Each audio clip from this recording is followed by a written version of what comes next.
বাবা মায়ের সাথে সন্তানের কত বছর বয়স পর্যন্ত ঘুমাতে পারবে?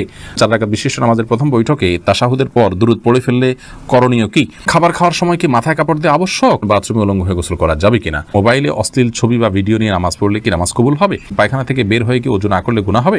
আসরের পর থেকে মাগরিবের আগ পর্যন্ত পড়াশোনা করলে নাকি সমস্যা হয়? কথাটা সত্য না? আল্লাহর কাছে জীবনের সমস্ত দোয়া কবুল হওয়ার জন্য আমি কি করতে পারি? টিস্যু বা ঢিলা ব্যবহার না করলে নামাজ পড়লে হবে কিনা একটু জানাবেন। আপনি ওযু ছাড়া হাদিস শরীফ পড়া যাবে কিনা? বিবাহের উদ্দেশ্যে পাত্রপক্ষকে মেয়ের ছবি দেওয়া জায়েজ হবে কিনা? নামাজের সময় গা হাত পা চুলকায়, আমি কি মুনাফিকের কাতারে চলে যাচ্ছি? ফরজ গোসল কারণ বশত বিলম্বে করলে কোনো গুনাহ হবে কিনা? টয়লেট থেকে বের হয়ে কি ওযু না করলে গুনাহ হবে? ইসলামিক নাশিদ শুনলে কি সওয়াব হবে? জানাজার নামাজের কাতার কি বেজোড় হতে হবে? কেউ সফরে আছেন কিন্তু সফরের নিয়মে কসর না পড়ে নরমালি নামাজ পড়লে তার নামাজ হবে কিনা? সামিতা জেরিন আপনি লিখেছেন ওযু ছাড়া হাদিস শরীফ পড়া যাবে কিনা? জি, হাদিস পড়তে পারেন। হাদিস পাঠ করার জন্য ওযু এটা জরুরি নয়। ইসলামিক বই পুস্তক পড়ার জন্য ওযু জরুরি নয়। ওযু জরুরি হবে কোরআন কারীম যখন স্পর্শ করবেন পাঠ করার সময়, সেটি মুখস্থ পড়লে কোরআন শরীফ তেলাওয়াত করার জন্য আপনার মুখস্থ ওযু থাকা জরুরি নয়।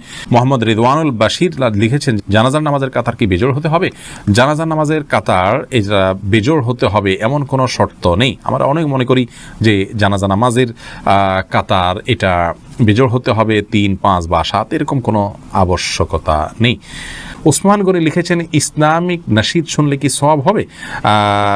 আল্লাহর প্রশংসার কথা যদি সেখানে থাকে, নবী সাল্লাল্লাহু আলাইহি ওয়াসাল্লামের প্রতি দুরূদের বিষয় থাকে বা এরকম ভালো কিছু থাকে, তাহলে সেটি থাকলে সন্দেহাতীতভাবে ভালো, কিন্তু এটা জন্য নির্দিষ্ট কোনো সওয়াব হবে এমন কোনো কথা কিন্তু নেই কোরআন হাদিসের আলোকে। আব্দুল মতিন আপনি লিখেছেন মোবাইলে অশ্লীল ছবি বা ভিডিও নিয়ে নামাজ পড়লে কি নামাজ কবুল হবে?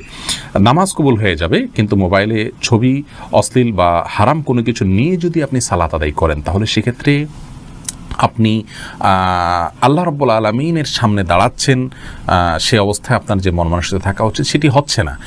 আর এই অশ্লীল কোনো কিছু আপনার মোবাইলে যদি থাকে, খারাপ কোনো কিছু যদি থাকে, তাহলে সেটা সালাতরত অবস্থায় থাকলে সেটা যেরকম অপরাধ, ঠিক একইভাবে সালাতের বাইরেও সেটা থাকাটা আপনার জন্য অপরাধ। বিধায় এর কারণে সালাতে কোনো প্রকার ব্যাঘাত হবে না। সালাতে যদি আপনি মনোযোগ দিয়ে সালাতের যে অন্যান্য শর্ত আছে সেগুলো আপনি পূরণ করে সালাত আদায় করেন তাহলে সালাত তো হয়ে যাবে।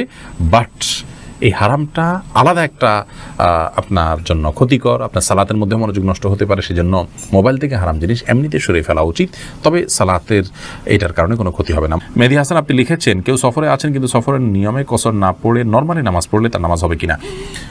নামাজ তো হয়ে যাবে, কিন্তু এই কাজটি করা উচিত নয়। সফরের যে আল্লাহ তাআলা ছাড় দিয়ে ছাড় গ্রহণ করতে হবে, ইচ্ছাকৃত করা উচিত নয়, জায়েজ নাই। জুলকারনাইন আপনি লিখেছেন ফরজ গোসল কারণ বশত বিলম্বে করলে কোনো গুনাহ হবে কিনা? গোসল বিলম্ব করলে কোনো গুনাহ হবে না, তবে ফরজ গোসল যদি আপনি দেরিতে করতে চান পরবর্তী ফরজ নামাজের আগে আগে আপনাকে করে ফেলতে হবে।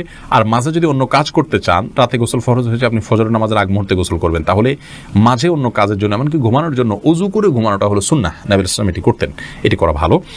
বাকি গোসল তৎক্ষণাৎ করে ফেলতে হবে এমন কোনো বাধ্যবাধকতা নেই। গোসল ফরজ গোসল না করে অন্য কাজ কাম করলে মেয়েদের উপরে অনেক রকমের প্রেশার আমাদের সমাজ থেকে আসে, তো এটা উচিত নয়। এটা ছেলে মেয়ে সবার জন্য ইসলাম জায়েজ রেখেছে, ওযু করে তিনি অন্য কাজ করতে পারেন, কিন্তু যথাসম্ভব দ্রুত ফরজ গোসল করে, ফরজ যেহেতু রয়েছে দ্রুত গোসল করে ফেলতে পারে সেটা ভালো, কিন্তু অন্য কাজ করা যাবে না এমন কোনো কথা নেই। এমনি শাকিল ইসলাম লিখেছেন টিস্যু বা ঢিলা ব্যবহার না করলে নামাজ পড়লে হবে কিনা একটু জানাবেন। আপনি যদি পবিত্রতা অর্জন করেন পানি দিয়ে এবং ভালোভাবে করেন, আপনি নিশ্চিত হন যে আর পেশাব বের হয়নি, তাহলে সেক্ষেত্রে আপনার নামাজ হয়ে যাবে। আপনার পবিত্রতাটা নিশ্চিত করাটা হলো মূল বিষয়। আমরা হাবিবুর রহমান লিখেছেন টয়লেট থেকে বের হয়ে কি ওযু না করলে গুনাহ হবে? না, এটা কোনো জরুরি না, তবে সর্বাবস্থা ওযু অবস্থা থাকতে পারলে ভালো, জাস্ট ভালো, কিন্তু না করলে গুনাহ হবে এমন কোনো কথা নেই। তাহমিনা রিপা আপনি যা লিখেছেন বিবাহের উদ্দেশ্যে পাত্রপক্ষকে মেয়ের ছবি দেওয়া জায়েজ হবে কিনা? এই ছবি দেওয়া জায়েজ হবে যদি পাত্রপক্ষ সেই ছবির আমানত দায়িত্ব রক্ষা করবে বলে আপনার বিশ্বাস হয়। তাকে দেখালেন এবং এরপর তিনি ডিলিট করে ফেলবেন, অন্য কারোর কাছে এটা দিবেন না, বা তারা দল বেঁধে নারী পুরুষ সবাই মিলে দেখবেন, মাহরাম গারে মাহরাম বা যাদের জন্য দেখা যায় না তারাও দেখবেন, এরকম সম্ভাবনা থাকলে বা আশঙ্কা থাকলে সেক্ষেত্রে তাদেরকে এটা দিবেন না, দেওয়া জায়েজ হবে না। বরং আপনি মোবাইলের ছবি নিয়ে গেলেন বা কাউকে দিয়ে পাঠালেন, দেখলো, তারপরে আপনি নিয়ে আসলেন বা তাদেরকে ওসিয়ত করলেন তারা যেন দেখার পর এটাকে ডিলিট করে দেয় এবং অন্য পুরুষরা যেন না দেখে পাত্র ছাড়া, সে বিষয়গুলো বলার পর তারা আমল করবে এরকম মনে হলে সেক্ষেত্রে দেওয়া যাবে, কোনো অসুবিধা নেই। সাজিদ আল রাজি আপনি লিখেছেন আল্লাহর কাছে জীবনের সমস্ত দোয়া কবুল হওয়ার জন্য আমি কি করতে পারি? দোয়া কবুলের জন্য প্রথম কাজ হলো আপনার হালাল উপার্জন থাকা। দ্বিতীয় শর্ত হলো নবী সাল্লাল্লাহু আলাইহি ওয়াসাল্লামের প্রতি দুরূদ পাঠ করে আপনি দোয়া করবেন, সেই দোয়া কবুল হওয়ার সম্ভাবনা অনেক বেশি। তৃতীয় হলো দোয়া কবুলের জন্য অস্থির হবেন না। দোয়া কবুল হওয়া মানে আপনি যা চেয়েছেন তা পেয়ে গেছেন এটা নয়, অনেক সময় আপনি যা চেয়েছেন সেটা পাওয়ার মধ্যে আপনার অকল্যাণ আছে, আল্লাহ তাআলা সেটা না দিয়ে আপনার জন্য কল্যাণ রাখেন এবং এর বিনিময়ে আপনাকে অন্য কিছু দেন, সওয়াব দেন, সেটাও কিন্তু এক ধরনের দোয়া কবুল। বিধায় এ ধরনের অস্থিরতা এবং ব্যাকুলতা এটা আমাদের মধ্যে থাকা উচিত নয়। নবী আলাইহিস সালাম বলেছেন যে দোয়া বান্দার কবুল হয় মালাম ইয়াস্তাজিল, যদি সে তাড়াহুড়ো না করে। তাড়াহুড়ো করা মানে হলো দোয়া করলাম হচ্ছে না কেন, কাঙ্ক্ষিতটা পাওয়াটাই মনে করি আমরা দোয়া কবুল হওয়া, এই দৃষ্টিভঙ্গি থেকে আমাদেরকে বেরিয়ে আসতে হবে। আমরা হাবিবুর রহমান লিখেছেন পায়খানা থেকে বের হয়ে কি ওযু না করলে গুনাহ হবে? পায়খানা থেকে বের হয়ে ওযু করার ব্যাপারে আমরা একটু আগে বলেছি না, গুনাহ হবে না। সবসময় ওযু অবস্থা থাকতে পারলে ভালো, কিন্তু না করলে গুনাহ হবে না। ফেরদাউস সালাম লিখেছেন নামাজের সময় গা হাত পা চুলকায়, আমি কি মুনাফিকের কাতারে চলে যাচ্ছি?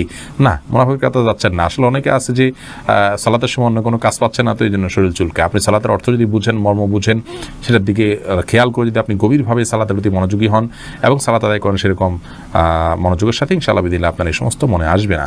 তবে এটার কারণে আপনি মুনাফিকের লক্ষণ নিজের মধ্যে আছে এমনটি মনে করি আপনি মন খারাপ করার কোনো কারণ নেই।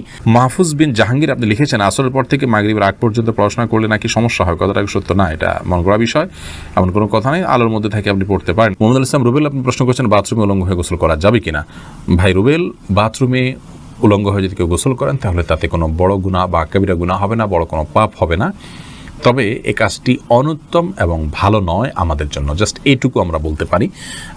কিন্তু আপনার এর কারণে কোনো বড় গুনাহ হয়ে যাবে ব্যাপারটি এরকম না। বিশেষ ওজরের কারণে যদি আপনার বিবস্ত্র হতে হয় আপনার জন্য সেটা জায়েজ রয়েছে।